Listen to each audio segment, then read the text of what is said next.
ദൈവം പറഞ്ഞു തരുന്നതാണ്. ആ വ്യാഖ്യാനത്തിലൂടെ ഇതാ ജോസഫ്, അന്ന് രാവിലെ തലവറയിൽ കിടന്ന ജോസഫ് വൈകുന്നേരം അവിടെ പ്രൈം മിനിസ്റ്ററായി മാറിയിരിക്കുന്നു. മനസ്സിലായോ? എന്താ അവിടുത്തെ പ്രവർത്തനം? വരദാനങ്ങളും ജ്ഞാനവും. എന്താ വരദാനം? സ്വപ്നങ്ങളെ വ്യാഖ്യാനിക്കുന്ന വരം. എന്നാൽ അത് എങ്ങനെ പ്രവർത്തിക്കുന്നു? ദൈവത്തിന്റെ ജ്ഞാനത്തിലൂടെ പ്രവർത്തിക്കുന്നു. ഒരു കരിസ്മാറ്റിക്കാരനല്ലേ അത്? അല്ലേ?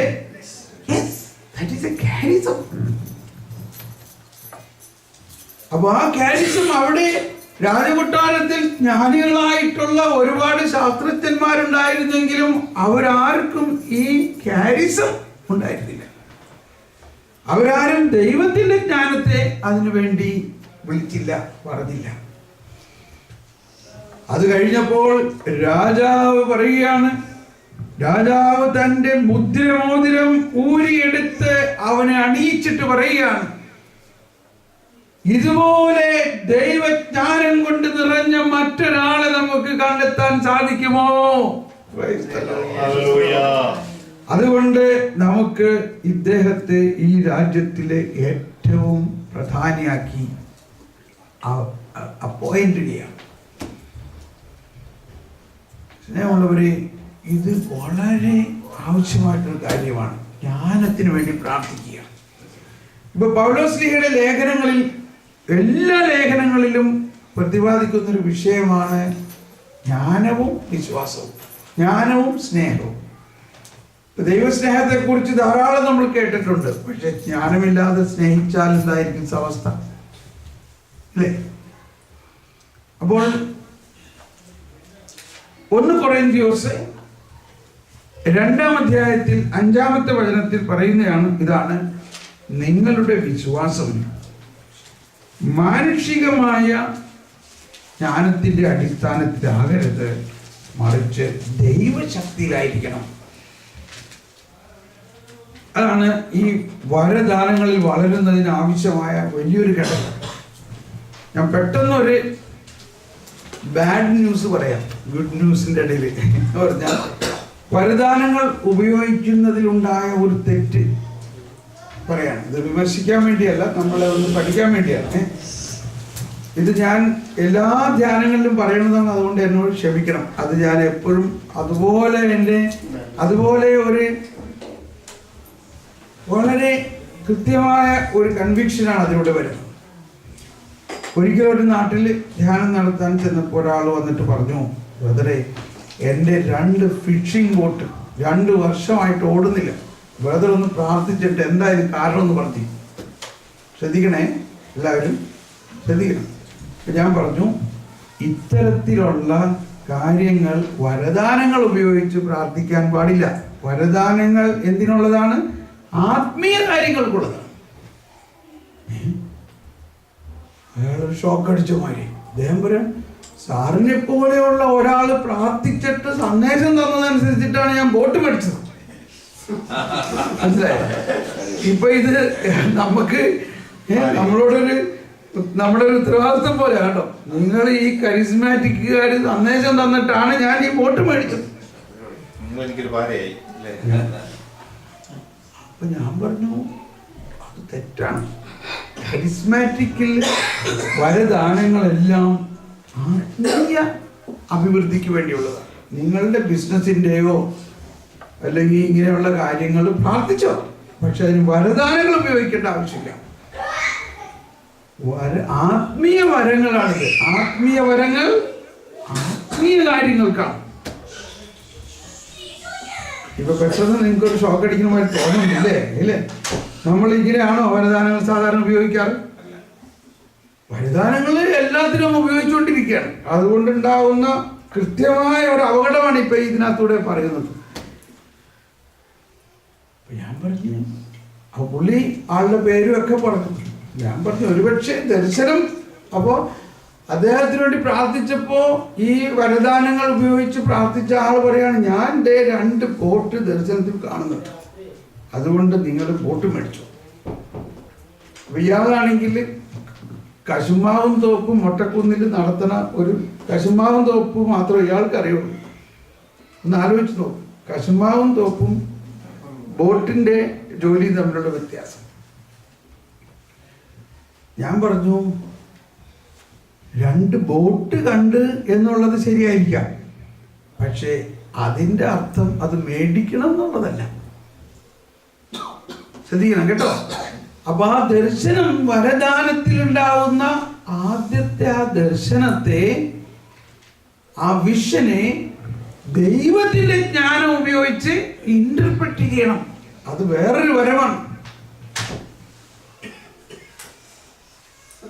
അപ്പൊ നമ്മൾ എപ്പോഴും ശ്രദ്ധിക്കേണ്ടത് ഈ ദർശനങ്ങളിൽ 2 ഭാഗമാണുള്ളത്. ഇപ്പോ നമ്മൾ രാജാവിന് സ്വപ്നം കണ്ടു, അതൊരു സ്വപ്നം, പക്ഷെ അതിന്റെ വ്യാഖ്യാനം മറ്റും.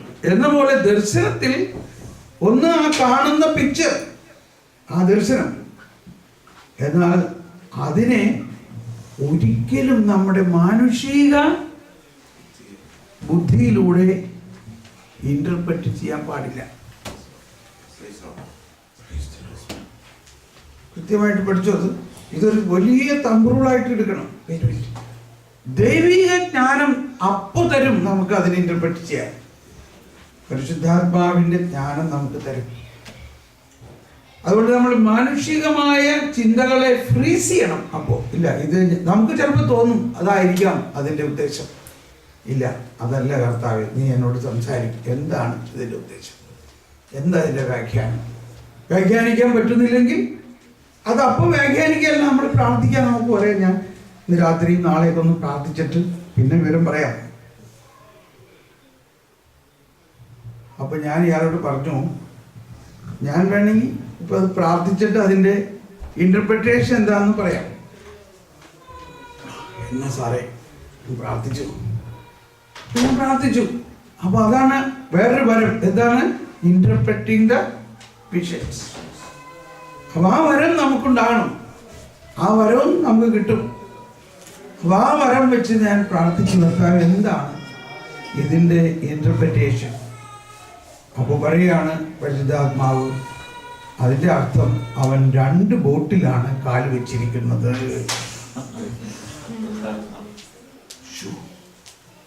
എന്റെ ദൈവമേ, ഞാനതാണ് ഞാനത് ഭയങ്കര പ്രയാസപ്പെട്ടു. എന്റെ ദൈവമേ, 2 വർഷമായിട്ട് ഈ സന്ദേശം കർത്താവ് കൊടുത്തതിനെ ഒരു റോങ് ഇന്റർപ്രിട്ടേഷനിലൂടെ എന്തോ ഒരു പ്രശ്നമുണ്ടായിരുന്നു. അപ്പൊ ഇദ്ദേഹം പറയാണ്, ശരിയാണ് സാറേ, ഞാനിവിടെ പ്രാർത്ഥനാ ഗ്രൂപ്പിന്റെ ലീഡറൊക്കെ ആണെങ്കിലും എനിക്ക് പോണ്ടിച്ചേരിയിൽ ഒരു ബ്രാൻഡി ഷാപ്പ്, അതിവിടെ ആർക്കും അറിയില്ല. അവിടെ എൻ്റെ മകനെ ഇരുത്തിയേക്കണത്. പക്ഷെ അവനിപ്പോ മാനസികമായി ഒരു സുഖമില്ലാണ്ടായിരിക്കാം. 2 വർഷം മുമ്പേ നിങ്ങളോട് കർത്താവ് പറയുകയാണിരുന്നു, നിങ്ങൾ ഈ 2 വള്ളത്തിൽ കാല് വെക്കരുത്. അപ്പൊ അത് ആത്മീയമായ അഭിവൃദ്ധിക്ക് വേണ്ടിയല്ലേ.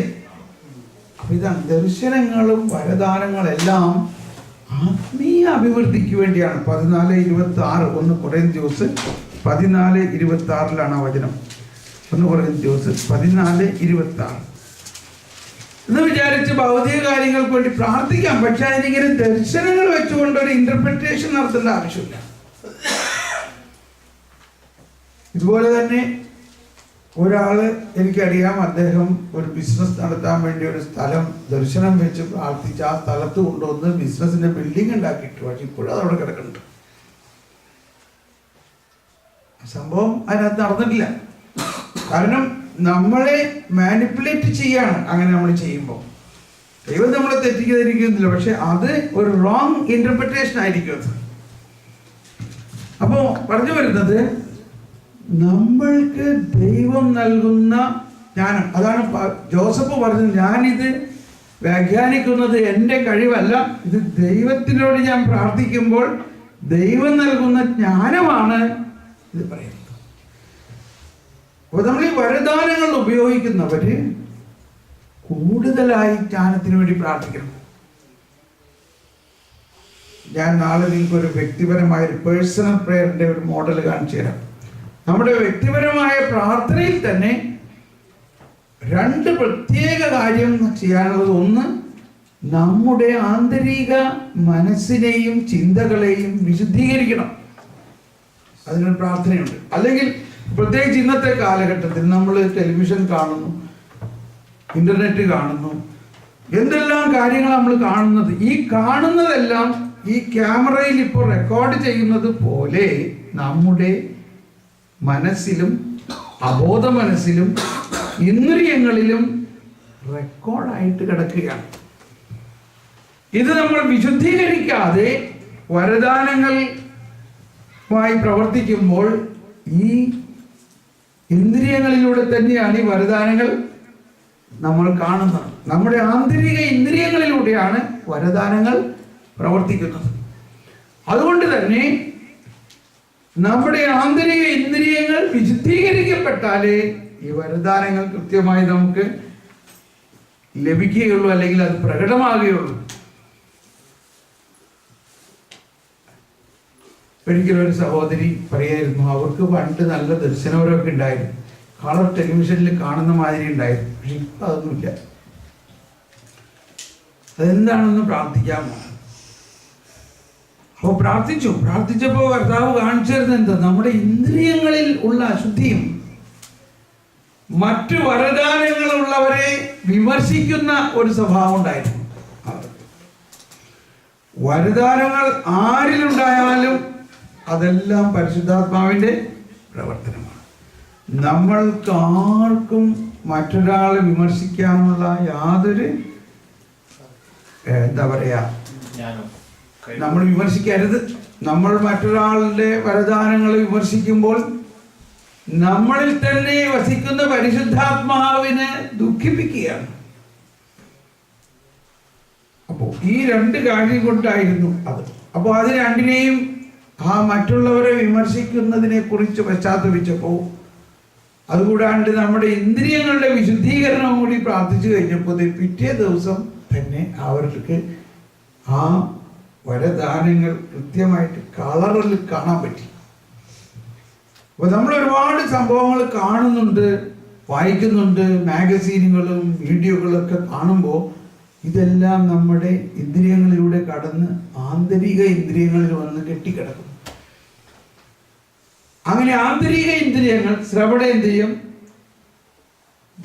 കണ്ണ്, കാത്, ത്വക്ക്, മൂക്ക്, നാക്ക്, നമുക്ക് 5 ഇന്ദ്രിയങ്ങളാണ് ഉള്ളത്. ഈ 5 ഇന്ദ്രിയങ്ങൾക്കും പാരലൽ ആയ ആന്തരിക ഇന്ദ്രിയങ്ങളുണ്ട്. അപ്പോൾ അതാണ് നമ്മൾക്ക് ഉണ്ടാകേണ്ട ഒരു വ്യത്യസ്ത പ്രാർത്ഥന. നമുക്കിപ്പോൾ തന്നെ ഒന്ന് കണ്ണടച്ചൊരു നിമിഷം ഒന്ന് അങ്ങനെ പ്രാർത്ഥിക്കാം. ഒന്ന് കണ്ണടച്ച് നമ്മുടെ ഉള്ളിൽ വസിക്കുന്ന പരിശുദ്ധാത്മാവിനോടൊന്ന് പ്രാർത്ഥിക്കുക. പരിശുദ്ധാത്മാവേ, എന്റെ ഇന്ദ്രിയങ്ങളെ ഞാൻ സമർപ്പിക്കുന്നു. എന്റെ ഇന്ദ്രിയങ്ങളിൽ കടന്നുകൂടിയിരിക്കുന്ന എല്ലാ അശുദ്ധിയെയും വിശുദ്ധീകരിക്കണമേ. എന്റെ കണ്ണുകളും കാതുകളും ഞാൻ സമർപ്പിക്കുന്നു.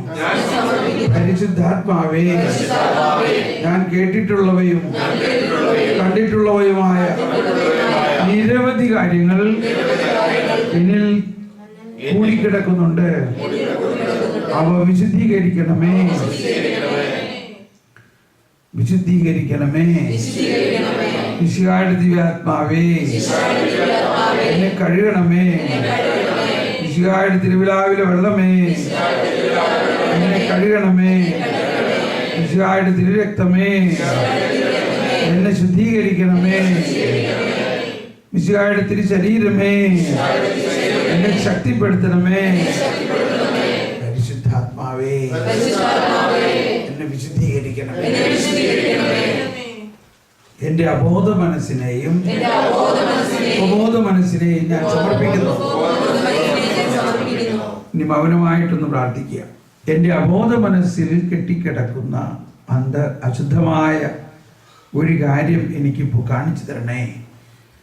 എൻ്റെ അബോധ മനസ്സിൽ കിടക്കുന്ന മുമ്പ് കണ്ട കാര്യങ്ങളിൽ അശുദ്ധമായിട്ടുള്ളത് എന്തെങ്കിലും ഉണ്ടെങ്കിൽ എനിക്കിപ്പോൾ വെളിപ്പെടുത്തി തരണമേ. അതുപോലെ എൻ്റെ അബോധ മനസ്സിൽ കിടക്കുന്ന ഞാൻ കേട്ട കാര്യങ്ങളിൽ എന്നെ വേദനിപ്പിക്കുകയും എനിക്ക് ഇഷ്ടമില്ലാത്തതും പരസ്നേഹത്തിനെതിരായിട്ട് എന്നെ കോപിക്കുകയും എല്ലാം ചെയ്തപ്പോൾ ഉണ്ടായ കാര്യങ്ങൾ എന്നെ എനിക്ക് കേൾപ്പിച്ചു തരണമേ, ഓർമ്മപ്പെടുത്തണമേ.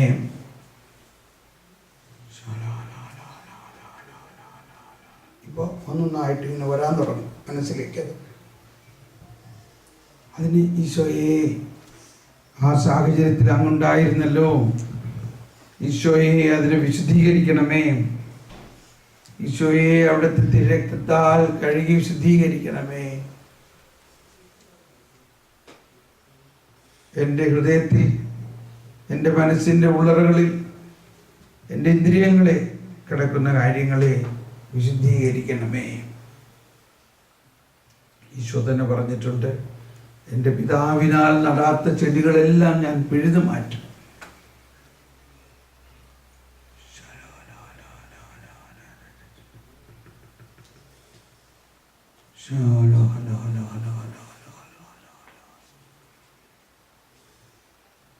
Praise the Lord. ഇപ്പൊ നിങ്ങൾ എന്തെങ്കിലും അങ്ങനെ കാണുന്നുണ്ടോ ഇല്ലയോ? ഇല്ലേ? ഇതിങ്ങനെ നമ്മൾ പ്രാർത്ഥിക്കാൻ തുടങ്ങിക്കഴിഞ്ഞാൽ നമുക്ക് ഒരെണ്ണം കഴിയുമ്പോൾ തോന്നുന്നില്ല എന്ന് തോന്നും. പക്ഷേ അതിങ്ങനെ സ്റ്റോക്കായിട്ട് കിടക്കുന്നത്